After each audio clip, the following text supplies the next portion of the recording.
Hello and welcome to How to Make Your Own Mini Knight with EVA Foam. In this video, I'll show you step by step how I put this mini knight in full armor together, using only EVA foam and a few other basic materials. I added plenty of detail so he would make a great addition to any kid's room, man cave, or even in your flower garden to ward off any other invading gnomes. This cute little guy stands about 17 inches tall and is sure to put a smile on anyone's face that sees him. If you would like to make a mini knight just like this one, I've included a link in the description below where you can purchase the pattern and full instructions at my Etsy shop. After printing out the PDF files, I'll get started by cutting out all of the pattern pieces. It's important that all of the information on the pattern is transferred to the foam while tracing it out. Here we can see that this piece is number 1. The word left indicates that this piece also needs a right side as well. That is done by flipping the pattern over for a mirror image. This indicates that it should be transferred onto 7mm foam, and then the front and back of the pattern along with the registration marks. The cutout for the eye holes and indications where the holes will be drilled out on the face mask. Here I'm using push pins to secure the pattern in place while I trace it onto the foam. Be sure to indicate where the registration marks are. They will help you to better line up the pieces when they are being glued together.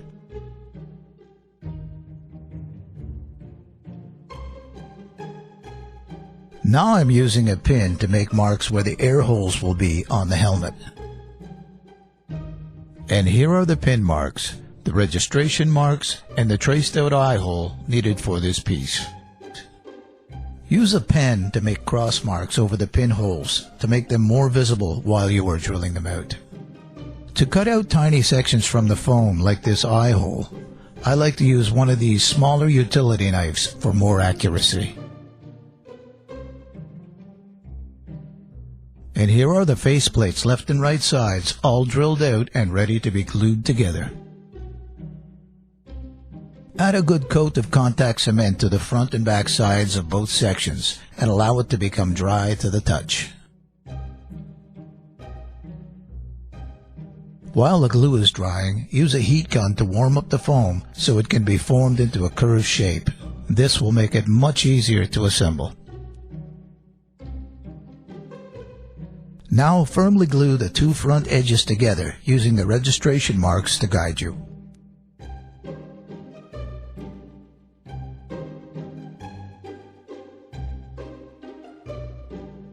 Next, glue the two back edges together to complete the face guard.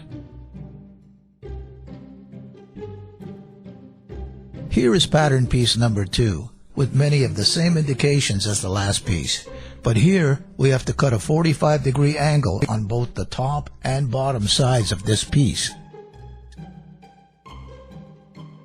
And again, be sure to transfer the registration marks to help guide you with your assembly. I find it easier to make these 45-degree cuts if you rest the tip of your blade on your cutting surface while slicing through the foam.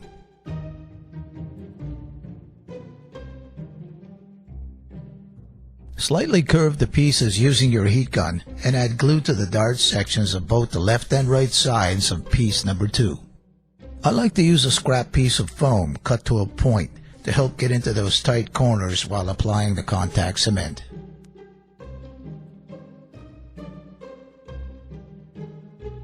Firmly glue the dart seams together on both the left and right sides.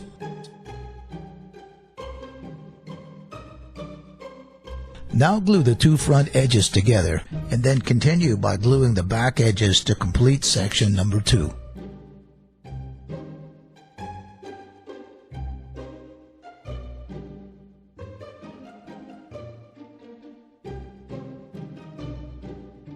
Line up the front seams on sections 1 and 2 and start to carefully glue them together, keeping the foam edges as flush as possible.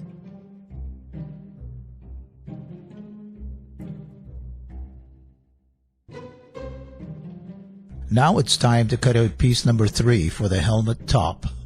This piece is cut out slightly larger than it should be, because heating up foam can both shrink and stretch the finished size of an opening. Carefully cut this piece out using a 45-degree angle as indicated on the pattern. Now sand the edges until the piece fits nice and snug.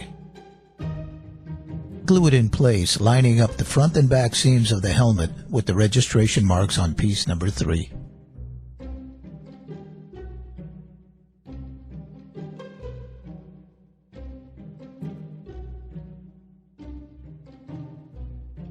Sand down any sharp edges on the seam joints and fill any gaps with caulking for a nice smooth finish.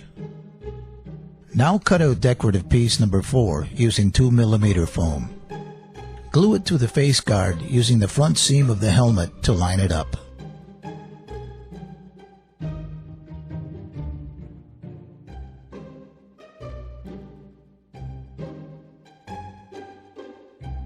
Cut out left and right number 5 pieces with 2mm foam and glue them in place using the eye hole edges to guide you.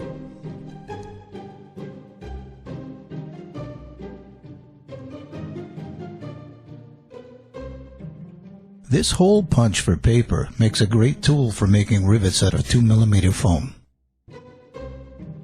Glue some of the rivets in place where it is indicated on the pattern for some great detail. Now let's get started on the chest plate. This piece should be cut out twice for both the front and back sides. After they are cut out, they will need to be heated up and formed into a rounded bowl shape.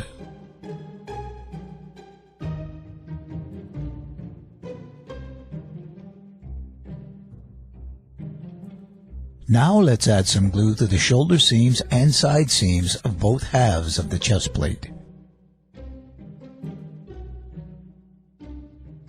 After the contact cement is dry to the touch, firmly glue the halves together, starting with your shoulder seams and then the side seams.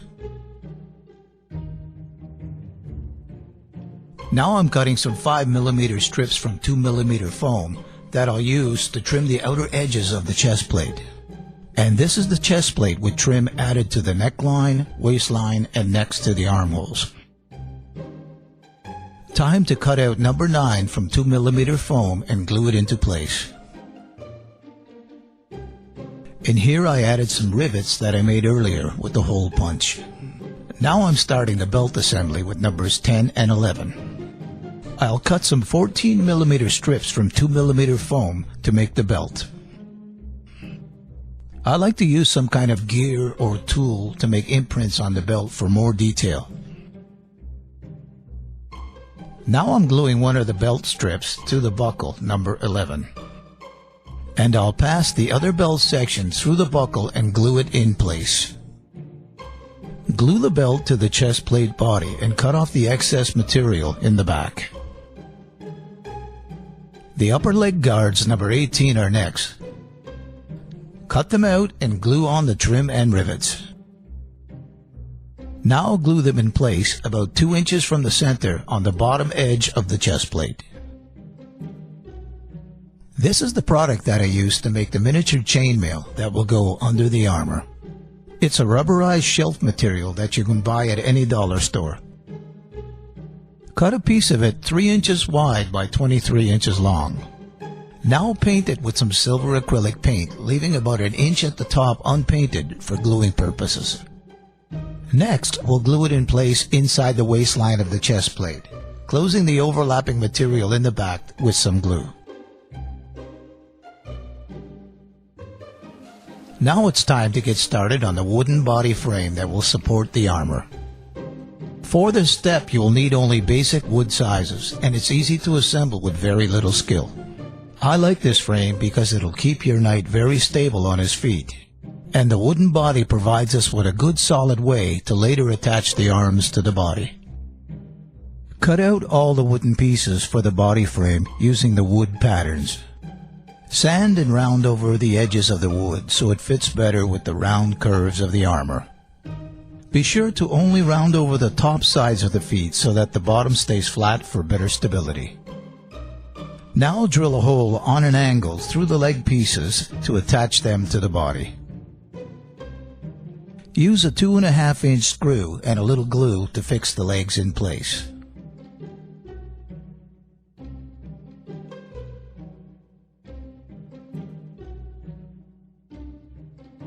Now it's time to attach the feet to the frame. Stand the body on the feet and find a position that you like for them. Use a pencil to mark the position of the feet to make it easier to attach them in the same position later. Now drill holes through the feet in the center of your pencil square. Flip the feet over and use a countersink bit so your screw heads will fit flush on the bottom of the feet. Using your pencil marks as a reference, glue and screw the feet into place to complete the body frame. I should mention at this point that you probably could assemble the frame with hot glue, but I think the wood glue and screws is a much better method for durability. Paint the body section of the frame with some black acrylic paint, so none of the light color of the wood shows through the armor after it is assembled. Now cut a piece of 12mm foam, 4 inches by 4 inches, and glue it to the head area of the frame. This will give us a place to glue the eyes in position a little closer to the eye holes in the helmet. Now it's time to start work on the armor for the feet. Here you can see all of the foot armor pieces. Take note that there are indications on pieces 6A and 6B where glue should be applied to get you started assembling the foot armor. Start by gluing B to A and then C to B using the glue section marks to guide you.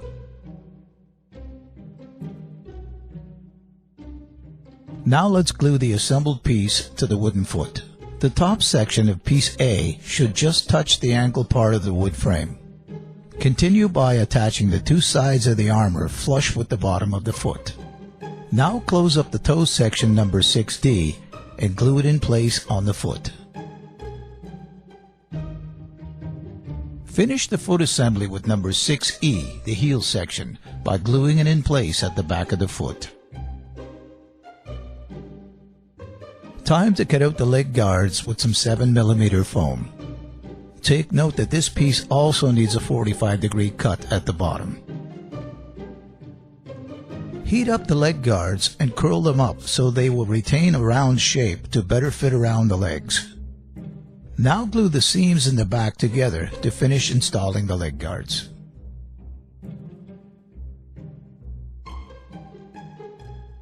And here are the feet and legs assembled with rivets glued in place.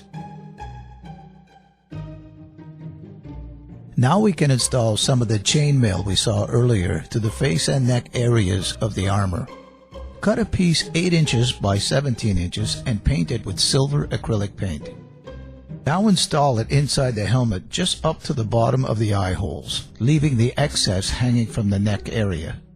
Cut holes on both sides of the chainmail at the shoulder area so it will make it easier to install the arms later. Now place the helmet over the wooden body frame and draw indication marks with a white pencil through the eye holes. This should give you a good idea where to glue the eyes so they can be seen through the helmet after they are installed. These 15mm googly eyes seem to be just the right size for this project. Now let's get started on the arms. This might be one of the parts of the night with the best detail, and I think it's well worth the effort in the end. Cut 2 lengths of 32-inch wire and bend them in half. Then another at 16 inches and add a small hook to one end. This will leave us with 5 wires at the other end for our finger assembly.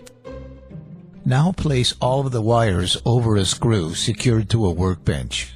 Begin to twist them all together until you've reached a length of 7 inches. Now bend the twisted wire at 4 inches from the hook to indicate where the elbow of the arm will be. This is a piece of pipe insulator foam that can be found at any hardware store. I like to use it to bulk up the arms a bit before gluing on the armor. Here I'm trimming it down a bit to get a diameter closer to 30mm. Cut a length about 7 inches long and glue it closed so it can be slipped over the wire assembly.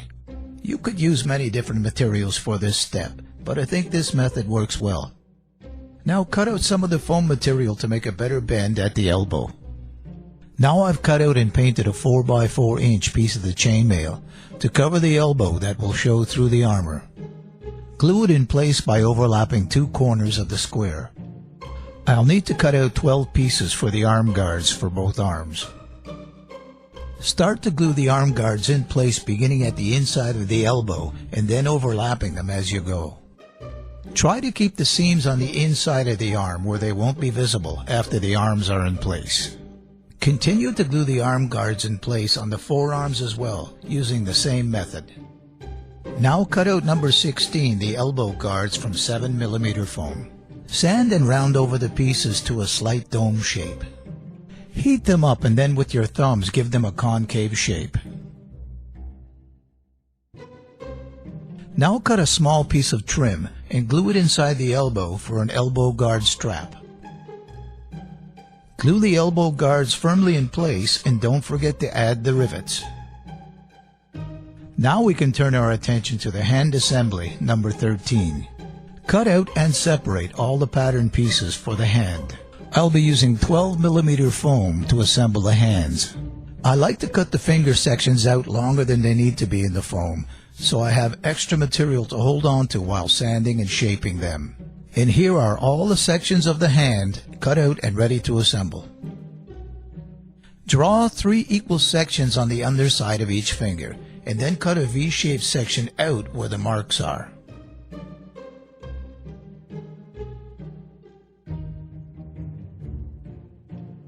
This will allow the fingers to bend at the correct angles later. Now carefully start to pierce the hand wires through the fingers in the proper order until they are all in position. Place the palm section of the hand under the wires and find the natural position for the fingers. Take a light-colored felt pen and mark the position of the wires on the inside of the hand. Carefully cut some slits about halfway into the foam where the felt pen marks are. Now add some contact cement inside the slits. Before the cement is completely dry, push the wires inside the slits and firmly glue them into place. Now use the palm section pattern one more time and cut a piece of 2mm foam out to close off the inner side of the hand. Add glue to the finger bottoms and glue them into position.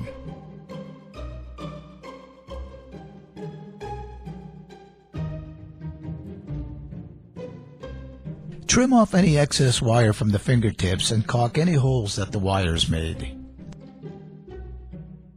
Now the fingers can be bent or shaped in any way that you want them to be. Time to work on the armor for the hands.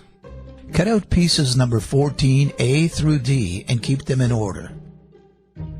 Glue piece A close to the wrist of the hand, continuing with the other pieces by overlapping them slightly until reaching the top of the hand.